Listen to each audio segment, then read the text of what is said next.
হুর মানে কি? যে সমস্ত নারীকে আল্লাহ তাআলা জান্নাতে সৃষ্টি করেছেন তাদেরকে বলা হয় হুর। জান্নাতের রমণীদের আল্লাহ তাআলা জান্নাতি পুরুষদের জন্য উপহার হিসেবে রেখেছেন।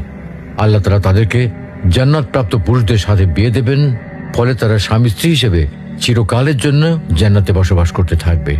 মহান আল্লাহ বলেন, كذلك وزوجناهم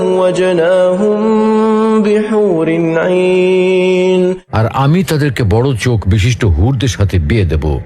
জান্নাতের হুর হবে চিরকুমারী ও সমবয়সের প্রেম সোহাগিনী। জান্নাতে একজন হুর যদি দুনিয়ায় একবার দৃষ্টি দিত, তাহলে আকাশ ও জমিনের মধ্যবর্তী স্থান সুবাসে ভরে যেত। পূর্ব পশ্চিম প্রান্তকে তথা সমগ্র পৃথিবীটাকে সুসজ্জিত করে দিত। প্রতিটি চোখ সব জিনিস থেকে দৃষ্টি ফিরিয়ে তার দিকে চেয়ে থাকত এবং সৃষ্টিকুল আল্লাহর প্রশংসা ও বড়ত্ব বর্ণনা করত।